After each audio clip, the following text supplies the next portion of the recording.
घटनाचक्र में आपका बहुत बहुत स्वागत है। आज हम चर्चा करेंगे सुप्रीम कोर्ट ने सबसे पहले जो आज 3 महत्वपूर्ण बात है सुप्रीम कोर्ट से जो आई है। सबसे पहली बात है कि सुप्रीम कोर्ट का जो एक फैसला है वो ये है कि 2 साल से ज़्यादा की अगर सज़ा किसी भी विधायक या सांसद को दिया जाता है तो उनकी सदस्यता रद्द हो जाएगी। और साथ ही साथ जो सीबीआई को स्वतंत्र करने पर कहा कि ये फैसला इस पर काम पार्लियामेंट करेगी। और तीसरी बात जो सबसे महत्वपूर्ण है, कोयला घोटाले पे सरकार की को लतार लगाई और कहा है कि सरकार सीबीआई के साथ मदद करे। सबसे पहले बात करेंगे कि सुप्रीम कोर्ट का जो जिसे कहा जा रहा है कि ऐतिहासिक फैसला है, 2 साल से ज़्यादा की अगर सजा हुई तो सांसदों और विधायकों की सदस्यता रद्द हो सकती है। हमारे साथ 3 महत्वपूर्ण मेहमान हैं। हमारे साथ पुष्पेंद्र कुलश्रेष्ठ हैं, वरिष्ठ पत्रकार हैं, उपेंद्र प्रसाद हैं, वरिष्ठ पत्रकार हैं और कांग्रेस के नेता भी हैं और खुद एडवोकेट भी हैं, एस सी माहेश्वरी साहब हैं। बहुत बहुत स्वागत है। माहेश्वरी साहब, सबसे पहले आपसे शुरू करेंगे। 3 अहम बातें, लेकिन सबसे महत्वपूर्ण कि विधायक और सांसद जो अब तक था कि अगर आप कन्विक्टेड हैं, आप अपील करते हैं, लेकिन अपील करते हैं तो आपकी सदस्यता बनी रहती है। आप जब तक पूर्ण रूपेण फैसला सर्वोच्च न्यायालय तक से नहीं आ जाता है तो स्थिति बरकरार रहती है। ये आज का फैसला सुप्रीम कोर्ट का वाकई ऐतिहासिक है, वेलकम करने लायक है, क्योंकि जो आज का माहौल क्रिमिनलाइजेशन ऑफ पॉलिटिक्स हो गया था, उसके दृष्टिकोण से, सामाजिक दृष्टिकोण से और कानूनी दृष्टिकोण से हर तरह से ये फैसला बहुत सही है। धारा 8 का sub clause 4 representation of people act 1951 में ये प्रावधान है जो और लोगों के, आम लोगों के लिए नहीं है, वो सिर्फ मेंबर पार्लियामेंट या विधानसभा सदस्य के लिए एक प्रोटेक्शन दे दिया गया कि अगर उनको सज़ा होती है तो वो फैसला 3 महीने तक ऑटोमेटिकली इन एबियंस रहेगा, वो लागू नहीं होगा। और अगर उसके बीच में उसने अपील कर दिया या रिवीजन कर दिया तो जब तक वो अपील या रिवीजन तय नहीं हो जाता तब तक वो फैसला लागू नहीं होगा। तो वो जो क्लॉज 4 थी उसे आज स्ट्राइक डाउन कर दिया सुप्रीम कोर्ट ने कि ये अनकॉन्स्टिट्यूशनल है। 2 बातें मैं समझता हूँ बहुत अहम है। एक तो ये कि ये प्रोटेक्शन देना ही, ऐसा प्रोटेक्शन देना एक एडमिनिस्ट्रेशन ऑफ जस्टिस में दखल अंदाजी है। अगर एक अदालत ने सज़ा कर दिया है तो उसका जो समाधान है वो अपील में या रिवीजन में है। कानून में ये प्रावधान कर देना कि अपने से ही लागू नहीं होगा फैसला, वो एक तरीके से एडमिनिस्ट्रेशन ऑफ जस्टिस में बाधा पहुंचाने वाला। तो आप दूसरा मतलब ये कि जैसे ही सदस्यता में, चलिए पहले दूसरा ये एंगल है कि एक मैं सज़ा हो जाऊं तो मेरे पे तो अगले दिन उसी वक्त लागू हो गया फैसला, और एमएलए सज़ा हो जाए तो वो 3 महीने तक लागू नहीं। तो ये डिस्क्रिमिनेटरी है, सिटीजन टू सिटीजन। लॉ जो है वो ब्लाइंड होता है, वो सबको समान देखता है, तो उसमें ये डिस्टिंक्शन आप नहीं कर सकते। क्रिमिनल इज क्रिमिनल, अगर मुझे सज़ा हुआ है तो मेरे खिलाफ लागू हो जाएगा, एमएलए को सज़ा हुआ उसके खिलाफ लागू नहीं होगा। तो ये भी डिस्क्रिमिनेटरी था। तो मैं समझता हूँ कि ये सुप्रीम कोर्ट ने स्ट्राइक डाउन किया है, बहुत सही किया है और इसको वेलकम किया जाना चाहिए। चलिए, इससे पहले कि और भी सवाल पूछे, पुष्पेंद्र आपसे पूछना चाहेंगे, कैसे देखते हैं इस पूरे फैसले को? देखिए, जो बात महेश्वरी साहब ने कही है उससे तो उस बात को साफ हो गया कि जिस तरीके से एक प्रिविलेज मिला हुआ था और लगता था कि कानून की निगाह में सब बराबर होते हैं, ये कहने को तो थी बात, लेकिन जिस फैसले को, जिस क्लॉज को आज स्ट्राइक डाउन किया है सुप्रीम कोर्ट ने, उससे आज लगता है कि कानून की निगाह में जुर्म करने के बाद सब बराबर होते हैं। आप एमपी हो, प्रधानमंत्री हो, कोई बड़े से बड़ा हो, जो एक प्रिविलेज था उसको खत्म किया गया। ये आम जनता के लिए स्वागत योग बात है, इस देश की जो क्रिमिनलाइजेशन पॉलिटिक्स की बात है उसके लिए भी ठीक है। लेकिन सबसे बड़ी बात मैं ये कहूंगा कि तमाम राजनीतिक दल इस बेहयाई और बेशर्मी पर पहुंचे हुए हैं कि हर ऐसी चीज जो कि पार्टी के लेवल पे तय होनी चाहिए थी, जो इस देश को चलाने वाले लोग हैं, जो इस देश में इंस्पायरिंग लीडर हैं, वहां से जो बात आनी चाहिए थी, हर चीज को कोर्ट अब तय कर रहा है कि आप इसको सजा के बाद नहीं लड़ सकता, इतनी सजा के बाद नहीं लड़ सकता। ये तमाम सारी चीजें पार्टियों के लेवल पे, राजनीति के लेवल पे तय होनी चाहिए थी। कोर्ट को मजबूरन इन छोटी छोटी चीजों पे और ऐसी चीजों पे जिस पे जनता के अंदर एक मैसेज जाता है, उसमें भी कोर्ट को दखलंदाजी करनी पड़ रही है, बराबर फैसले देने पड़ रहे हैं।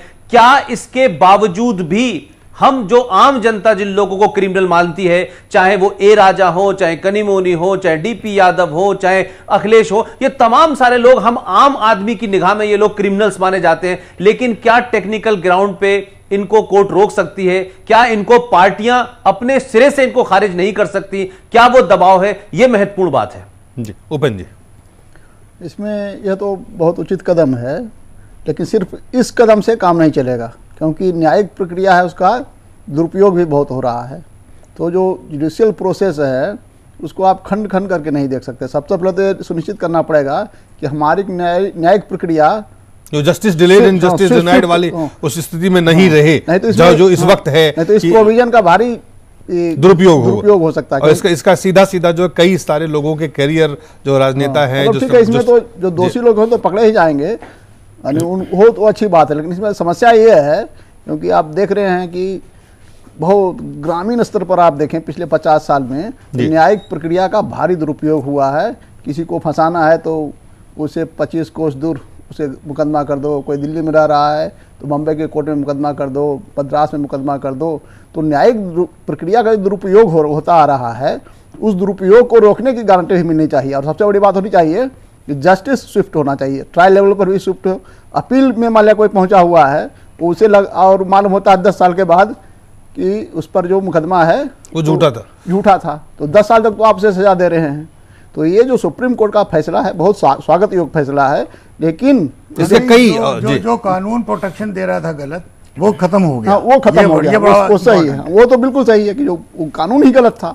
जो सर ने कहा कि उसमें उसका जो सब क्लॉज 4 था वो प्रोटेक्शन दे रहा था, दूसरों को नहीं मिल रहा था, उसको मिल रहा था। तो आपने कानून बनाया और कानून में अपने लिए प्रोटेक्शन ले लिया, ये तो भी अपने आप गलत है कि आप चूंकि कानून बना रहे हैं तो कानून बनाते समय आपने अपने को प्रोटेक्शन ले लिया, जबकि संविधान साफ कह रहा है कि किसी व्यक्ति में डिस्क्रिमिनेशन नहीं किया जाएगा। कानून के नज़र में सभी बराबर है, किसी के आधार पर भेदभाव नहीं किया जाएगा। लेकिन यहाँ जो बनाने वाला है वो अपने आप को मुक्त रख रहा है, तो वो तो बिल्कुल सही है और इसका असर भी अच्छा होगा।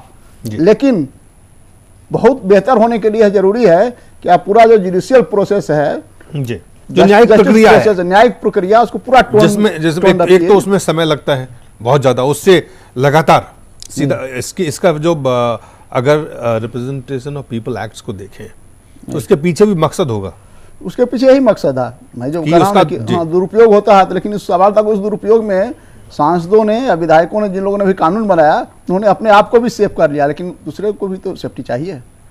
अब ये एक मामला था शिबू सोरेन जी का, ये जब कोयला मंत्री थे तो इनको ट्रायल कोर्ट ने सजा दे दी, ये जेल चले गए, मंत्रालय से भी हट गए, हाई कोर्ट से ने इनको सजा को माफ़ कर दिया वो जहाँ हत्याकांड वाले मामले में, फिर वो बरी हो गए। लेकिन इस बीच में अगर चुनाव होता तो फिर वो चुनाव नहीं लड़ सकते थे, अभी वाले अगर रूल रहता उसमें लागू तो इसीलिए मेरा कहना है कि पूरा जुडिशियल डिलीवरी सिस्टम है उसको ठीक करना बहुत जरूरी है। उसको जस्टिस डिलीवरी है, उसको ठीक करिए, तब जाके इसका और सही मायने में अगर आपको परिणाम देखना है। नहीं तो पता चला बहुत सारे लोग इसको दुरुपयोग, जो भय साफ साफ नजर आ रहा है, जो डोमिनेंट सेक्शन है सोसाइटी का जी, वो जो डिप्रेस्ड सेक्शन है उसके खिलाफ ये कर सकता है। बहुत सारे चुनाव में लड़ते हैं, बहुत सारे लड़ते हैं जो रिसोर्सलेस लोग होते हैं, उनको किसी मुकदमा में फंसा दिया, गलत गवाही वायदे करके उसको सजा दिलवा दी और फिर उसको रोक दिया गया और फिर उसमें लंबी प्रक्रिया लंबी प्रक्रिया में वो फंसा दिया। जुडिशियल प्रोसेस में आपने किसी को करियर नहीं उभरने दिया, तो ऐसा हुआ। ये कोई काल्पनिक महत्वपूर्ण सवाल है माहेश्वरी साहब कि ये बहुत अच्छा स्वागत योग्य है। आपने कहा अगर हम कांग्रेस और भाजपा की बात करें तो कांग्रेस के नेता और भाजपा के प्रवक्ता क्या कह रहे हैं आपको हम दिखाते हैं।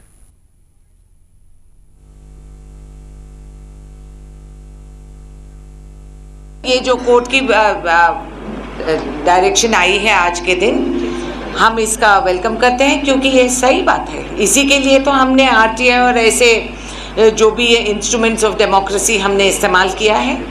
और अगर पब्लिक लाइफ को हम साफ कर सकते हैं और अच्छे समाज में हम अच्छे लोगों को ला सकते हैं तो बहुत अच्छी बात है। भाजपा ने क्या कहा है वो भी आपको हम दिखाते हैं। रविशंकर प्रसाद ने कहा, कोर्ट कई फैसले देता है, उससे चुनावी सुधार में मदद मिलती है और चुनावी सुधार का मुद्दा एक राष्ट्रीय मुद्दा है क्योंकि देश का लोकतंत्र बहुत ही प्रभावी है। हिंदुस्तान को आजाद हुए लगभग 65-66 वर्ष हो गए। तो मैं ऐसा मानता हूं कि इस दिशा में अगर कोर्ट ने कोई प्रयास किया है, कुछ अनिश्चितताओं का समाधान किया है, तो वो ठीक है। पुष्पेंद्र, बड़ा सवाल, जो राजनीतिक दल हैं, कई सारे हमने देखे हैं, कई ऐसे राजनेता हैं जिन्हें पहले सजा मिलती थी और वो फिर अपील करके और अपने मंत्री भी बने रहते थे और विधायक भी बने रहते थे, सांसद भी बने रहते थे। इन पे लगाम कसने में लगता है कि आपको अहम भूमिका अब इस फैसले का। नहीं दिलीप, देखिए दो बातें हैं कि जहां दो बड़ी पार्टियां इसका स्वागत कर रही हैं, उनके स्वागत के पीछे का डर समझिए। इस देश में अभी हाल में अन्ना का आंदोलन हुआ और उसमें तमाम सारी बातें कही गई, उसमें भी राइट टू रिकॉल वाली बात थी। तो अब जैसा वातावरण बन चुका है इस देश में, ये पार्टियां बहुत सारी बातें न चाहते हुए भी इनको स्वागत करना था। सवाल यह है कि लोकतंत्र की हामी भरने वाली इस देश की दो बड़ी पार्टियों की तरफ से अपने पार्टी स्तर पे यह तय क्यों नहीं किया गया पिछले 60 साल में कि तमाम कोर्ट में जो कुछ कहा जा रहा है अपनी जगह है, लेकिन हम उन लोगों को टिकट नहीं देंगे जिनका कोई क्रिमिनल रिकॉर्ड है। अब वो सजा याफ्ता है कि नहीं है, कि अभी मुकदमा चल रहा है, ये जो बार बार आप प्ली लेकर के इस देश की राजनीति को जिस तरह से दूषित किया, और एक के बाद सर्वे से पता चलता है कि संसद में कोई 145 लोग हैं, 155 लोग हैं जिनके ऊपर मुकदमे चल रहे हैं, आपराधिक मुकदमे हैं। तो मेरा एक तरफ यही सवाल है। दूसरी बात जो उपेंद्र भाई ने कही, मैं उससे आगे जोड़ना चाहता हूं कि आप देखें हमारे देश में पुलिस रिफॉर्म्स की बहुत दिन से बात चल रही है, जुडिशियल रिफॉर्म की बहुत दिन से बात चल रही है। हमारे देश में 12 महीने में तकरीबन 8 महीने जुडिशरी कोर्ट चलती है, बैठती है, और उसमें जो हमारे यहां कन्विक्शन रेट 1900 अगर हम 60 में देखें तो 60% था कन्विक्शन रेट। अब 2013 में मात्र 25% कन्विक्शन रेट है। अदालतों में मुकदमों की ढेरों फाइलें लगी हैं, डेट नहीं मिलती है। तो अगर हम यह भी देखें कि इस फैसले को डेट ही मिलती है, मैं कह रहा हूं डेट नहीं मिलती, मतलब कोई भी डेट हफ्ते नहीं, महीनों डेटें ही चलती रहती हैं। तो मेरा कहना है कि इस फैसले के साथ साथ हमें जुडिशरी के अंदर भी और जुडिशरी को भी झांकना होगा कि मुकदमों की लंबी डेटों से उसका फायदा उठाकर पॉलिटिकल राइवल्स जो है किस तरीके से किसी का कैरियर खराब तबाह कर सकते हैं। तो कोर्ट्स को भी फास्ट ट्रैक अंदाज में काम करना चाहिए, कोर्ट की जो वैकेंसीज भरी है उनको भी भरना चाहिए। कोर्ट के अंदर जो गड़बड़ है, कोर्ट के अंदर हम देखते हैं कि जिस तरह से रेड्डी ब्रदर्स को एक कोर्ट ने, लोकल कोर्ट ने जमानत देने के लिए 10 करोड़ रुपए उस जज ने ले लिए, तो यह भी किस कोर्ट के अंदर हो रहा है। तो जुडिशरी को इसमें भी झांकना होगा, सिर्फ कह देने से बात नहीं बनेगी। जी माहेश्वरी साहब, यह फैसला कानून के जरिए होना था, लेकिन यह फैसला कोर्ट को करना पड़ा। नहीं, कोर्ट को ही करना था। देखिए, जब कानून बन गया है तो कानून सही है, वैधानिक है, अवैधानिक है, इसका इख्तियार तो सिर्फ कोर्ट को ही है। तो इसलिए ये फैसला तो कोर्ट से ही आना था। नहीं, अब आप ये देखिए, जब कानून बनाया गया तो कानून इस तरह का बनाया गया। देखिए ऐसा है जी, उस वक्त ऐसी, मैं ये इस परिप्रेक्ष्य में देखिए, उस वक्त इक्का दुक्का ऐसा कोई केस होता था कि कोई विधायक या सांसद सजा हो गया। आज उल्टा हो रहा है।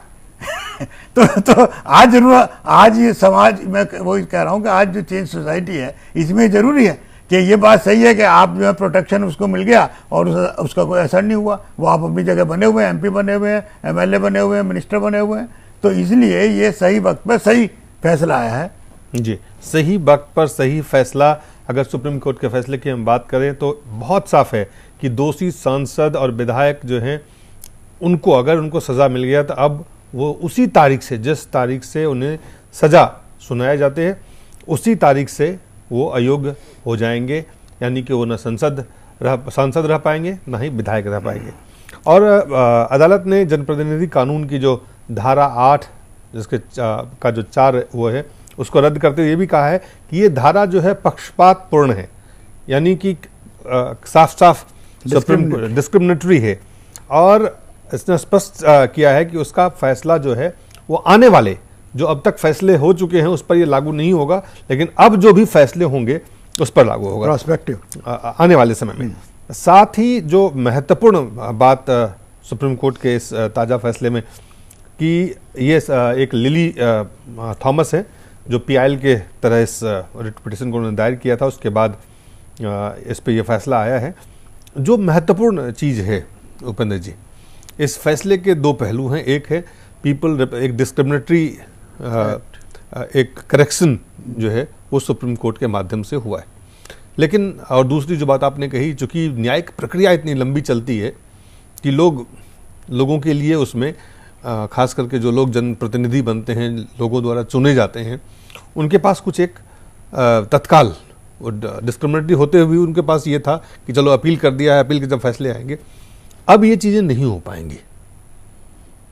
तो भारत के सियासत को अगर आप देखें, भारत की राजनीतिक व्यवस्था को अगर आप देखें, भारत में राजनीतिक व्यवस्था में जिस तरह के लोग लगातार आगे आए हैं, खास करके सिर्फ पैसे का ही नहीं बल का भी जोड़ बड़ा ज़बरदस्त रहा है वहाँ पे।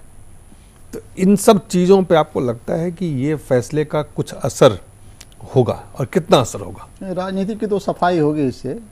ये जो कानून बन गया है, यानी जो कानून में बदलाव कर दिया, मतलब आप कहिए कि उसको पुनर्परिभाषित कर दिया गया है। इसे सुप्रीम कोर्ट ने इसीलिए कहा कि पीछे वाले डेट से लागू नहीं होगा, क्योंकि संवैधानिक प्रावधान एक है कि कोई भी जो क्रिमिनल एक्ट है वो आप बैक डेट से लागू नहीं कर सकते।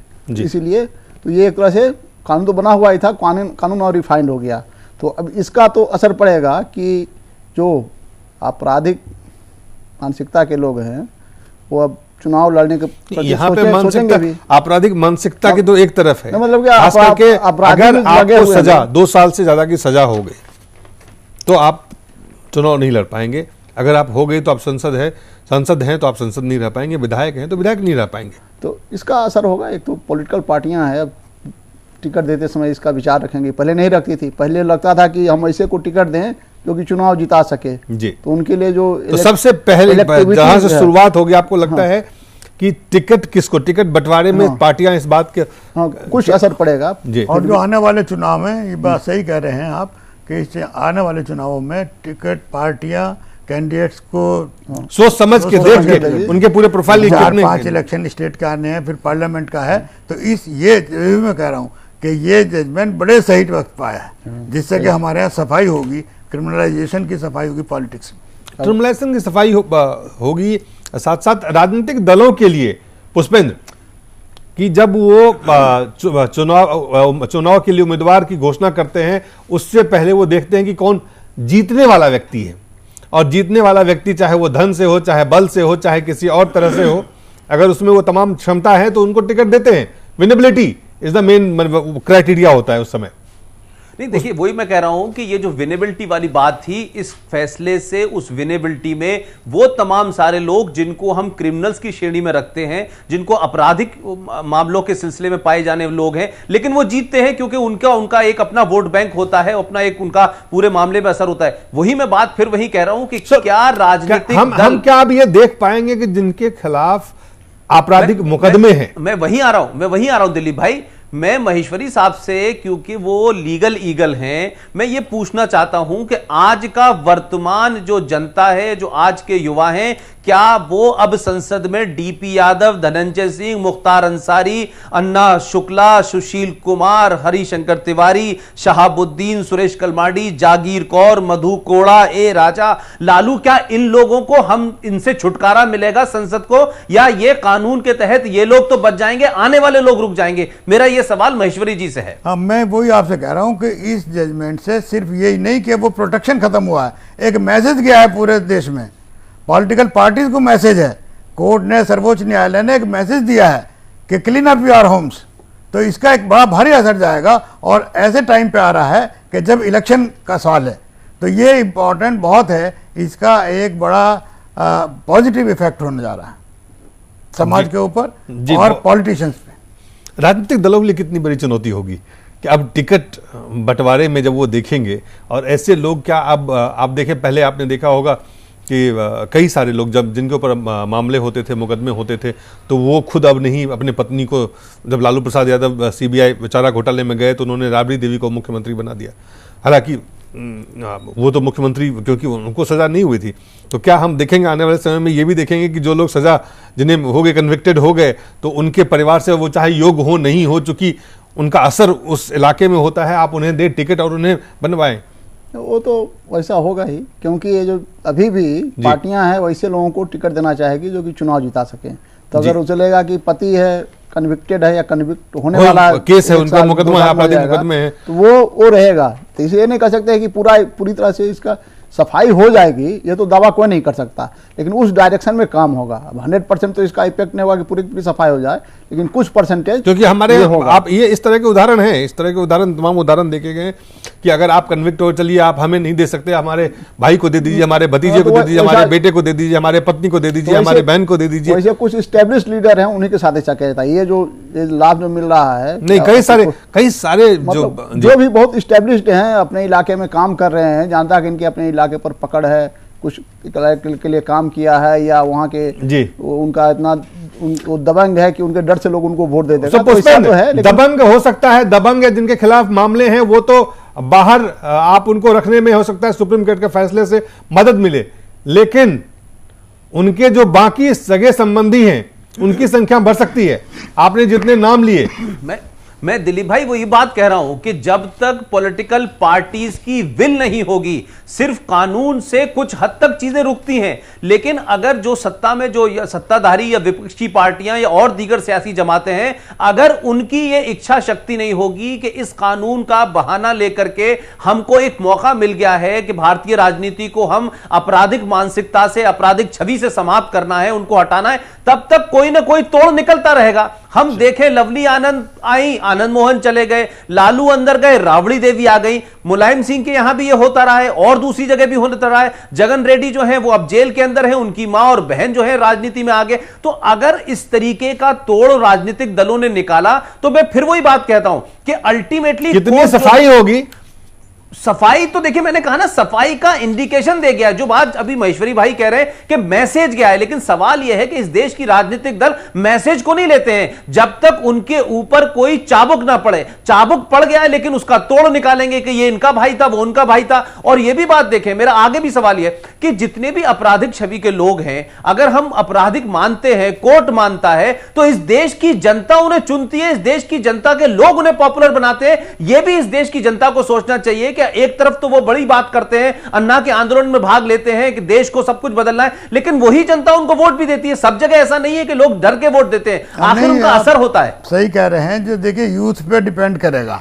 ये जो चीजें हैं, जो पिछला हमारी जो जनरेशन थी, उससे अब आगे बढ़ के जो नई जनरेशन आ रही है, वो ये चीज देख रही है कि पिछले 25 साल में, 20 साल में कितना दुरुपयोग हुआ है और राजनीतिकरण कहाँ चला गया है। तो आज वोटर जो है बहुत समझदार है। ऐसी बात नहीं है कि जो आप समझ रहे हैं कि साहब पहले दबंग वाली छवि से नहीं जीतेगा दिलीप भाई, आदमी अपने काम से और जो डेवलपमेंट लाएगा इलाके में, उस पर जाएगा वोटर। दिलीप भाई, एक बात जो महेश्वरी भाई ने कही है, बस मैं इसमें कह रहा हूं, मैं ये मानता हूं कि जो वर्तमान यूथ है वो उससे बहुत उम्मीदें हैं, लेकिन इस भ्रष्टाचार के चलते, इन बहुत सारी चीजों के चलते हमने देखा कि केंद्र सरकार के एक मंत्री को भ्रष्टाचार के चलते इस्तीफा देना पड़ा, लेकिन केंद्र से निकला हुआ वो मंत्री अपने राज्य का मुख्यमंत्री बन जाता है। तो वोट देने वाले उस वक्त भी युवा थे, वोट देने वाले आज की जनता के लोग थे। इसलिए जब तक जनता के अंदर यह नहीं होगा कि हमें नहीं चुनना है इस पार्टी या उस पार्टी का, तब तक बहुत सारी चीजें हकीकत में जमीनी तौर पर नहीं उतरेंगी। चलिए, जनता में ही बदलाव आएगा,